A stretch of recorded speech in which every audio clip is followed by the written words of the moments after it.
जी, अस्सलाम वालेकुम। उम्मीद है कि आप तमाम दोस्त खैरियत से होंगे और आज का दिन भी ट्रेडिंग के हवाले से अच्छा गुज़रा होगा। मार्केट अगेन जी आज लगातार जो है वो दूसरा दिन है कि प्रॉफ़िट टेकिंग का शिकार है। अ, देखिए जी, प्रॉफ़िट टेकिंग जो है वो हर उस बंदे का हक बनता है कि वो जहाँ पर चाहे बाय करे, जहाँ पर चाहे सेल करे। लेकिन जो अवाम हैं या जो आम ट्रेडर है, उसने सपोर्ट और रेजिस्टेंस की बुनियाद पर जो है वो चीज़ों को इवैल्यूएट करना होता है और अपनी स्ट्रैटेजी बनाना होती है। कल भी जो था वो अच्छे खासे पॉइंट्स जो थे, लगभग कोई 2000 पॉइंट्स के करीब जो थे वो लोगों ने प्रॉफ़िट टेकिंग की थी।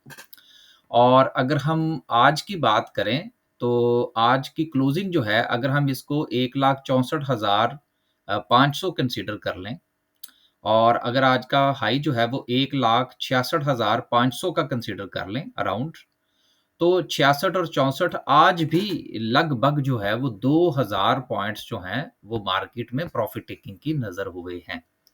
तो अगर हम दोनों दिन का हिसाब लगाएँ, तो करते-कराते 4000 पॉइंट्स जो हैं, वो मार्केट में प्रॉफ़िट टेकिंग की नज़र हो चुके हैं।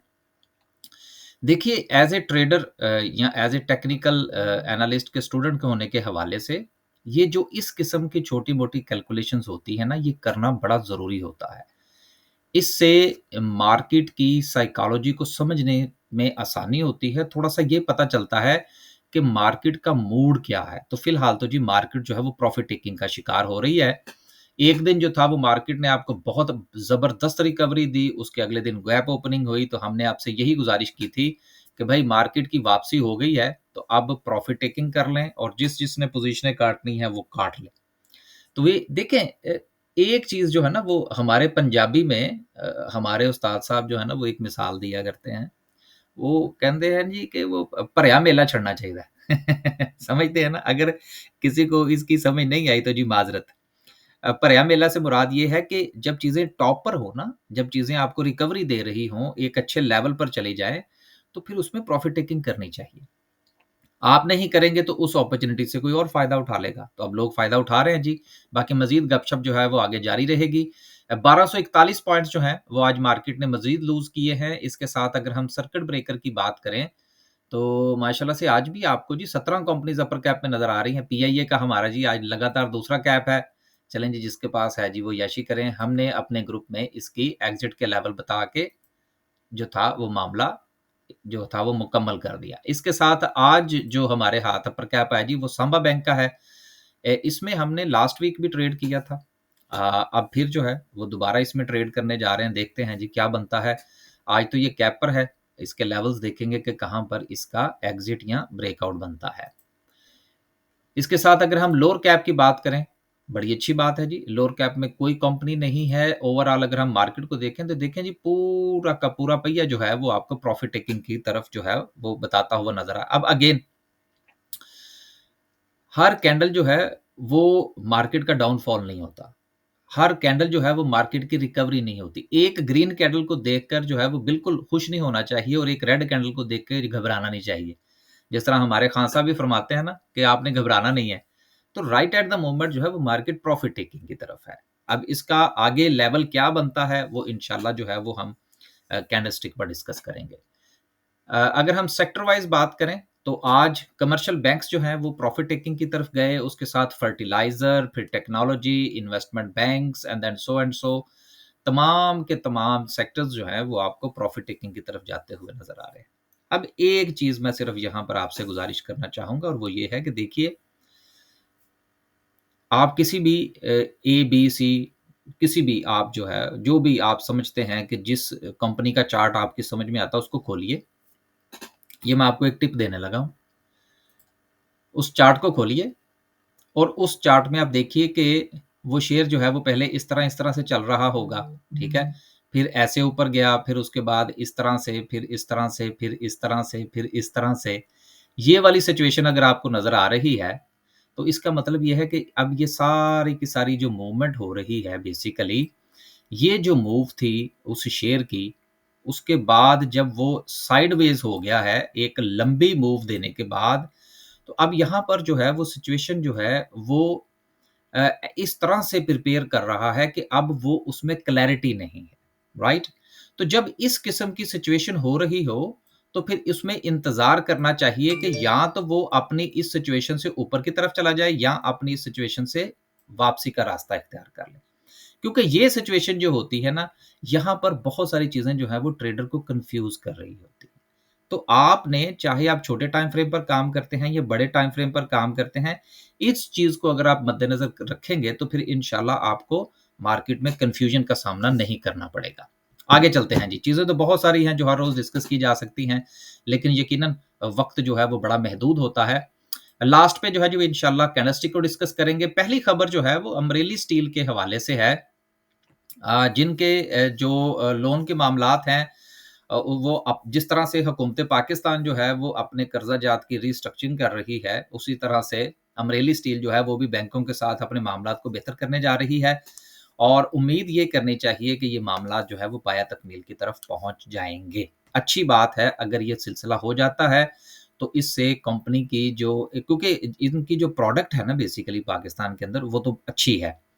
तो इनके जो मामलात हैं वो काफ़ी अरसे से जो है वो दुरुस्त नहीं हो पाए। तो अगर ये दुरुस्त हो जाते हैं, तो फिर आने वाले दिनों में इसमें आप बेहतरी देख सकते हैं। खबर जो है वो ये है कि स्टेट बैंक ऑफ पाकिस्तान ने सांबा बैंक से भी कहा है जी कि आप भी मुसलमान हो जाइए और इस्लामिक बैंकिंग का आगाज़ करें और आपको ये तो पता है कि जो बैंक इस्लामिक होता है फिर उसमें जो है वो मार-धाड़ बहुत होती है क्योंकि इस्लामिक बैंकिंग में ना कमाई बहुत है। वो हमारे पंजाबी में एक लफ़्ज़ इस्तेमाल होता है कि ओला, लेकिन ये भी किसी को समझ नहीं आया तो माज़रत जी।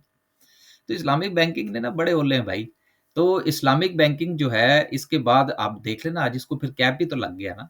तो गुज़िश्ता दिनों भी इसके अंदर जो एक बहुत बड़ी मूवमेंट हमें नज़र आ रही थी, वो भी इसी हवाले से थी कि इसको भी जो है ये शरफ़ हासिल होने लगा है कि ये इस्लामिक बैंकिंग में जाए। अब देखते हैं कि मज़ीद जो है इसकी सिचुएशन क्या बनती है। बहुत अच्छी न्यूज़ है बहरहाल, जिनके पास है, वो मेरा ख़्याल है उनको थोड़ा-सा इंतज़ार करना चाहिए।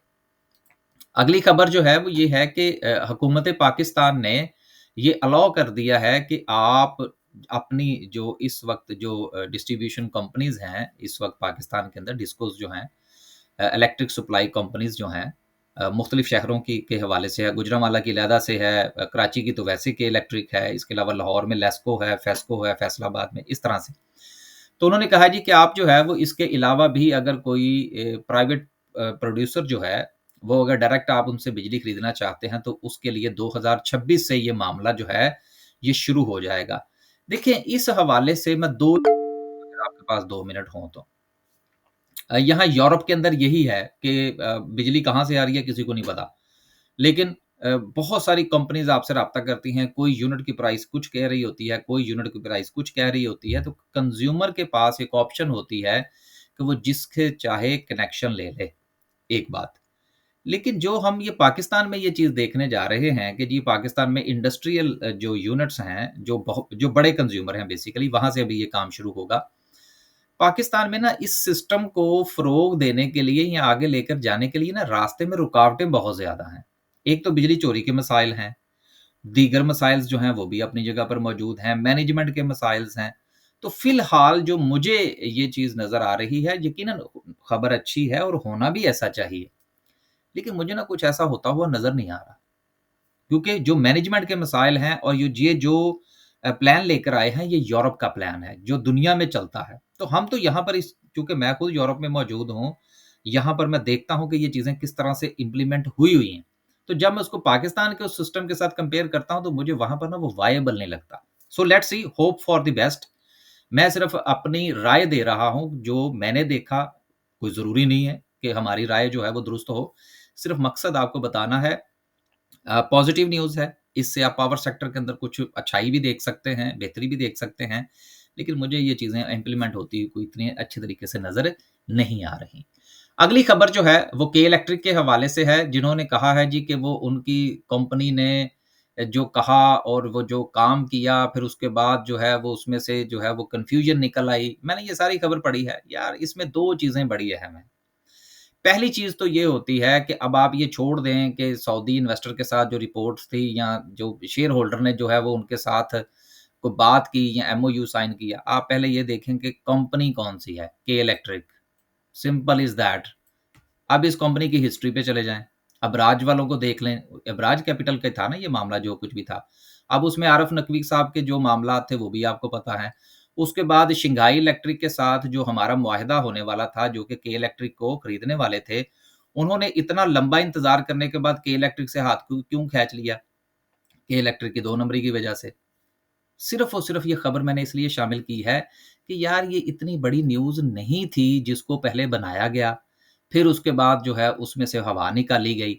और सबसे अहम चीज़ जो मैं अपनी हर वीडियो में कहता हूँ कि यार एक एमओयू ही था ना, और एमओयू की मैं हमेशा आपसे कहा करता हूँ कि जब किसी कंपनी के हवाले से न्यूज़ आए या गवर्नमेंट लेवल पर कोई न्यूज़ आए कि कोई एमओयू साइन हो गया है, तो उसके ऊपर कान ना धरा करें। हमारी हिस्ट्री रही है पाकिस्तान की, एमओयूज़ जो हैं उनका ढेर लगा हुआ है। जब कोई काम नहीं करना होता तो उसका एमओयू कर लिया जाता है, क्योंकि एग्रीमेंट तो हम कर नहीं पाते। तो कंपनी की हिस्ट्री जो है ना, ये भी ज़रा जो है वो ज़रूर ज़हन में रखा करें, इसलिए इन चीज़ों को बिल्कुल आप जो है वो खातिर में ना ही लाएँ तो ज़्यादा बेहतर है।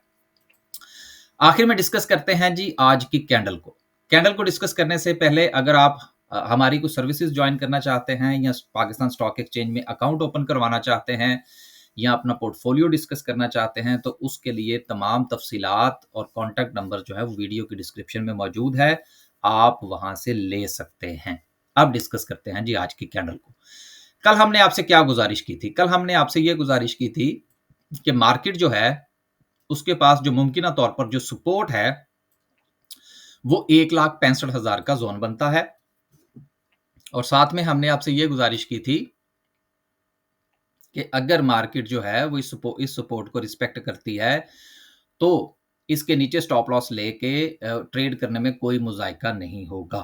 तो आज जो है वो मार्केट ने जो है वो इसको रिस्पेक्ट भी किया है और उसके बाद जो है इसको ब्रेक भी किया है। देखिए, मार्केट में लेवल्स का कैसे पता चलता है कि आपने जो लेवल आइडेंटिफ़ाई किया है, वो काम कर रहा है या नहीं कर रहा? आपने देखना होता है मार्केट के बिहेवियर से। लेवल आप आइडेंटिफ़ाई करते हैं, फैसला मार्केट ने करना होता है।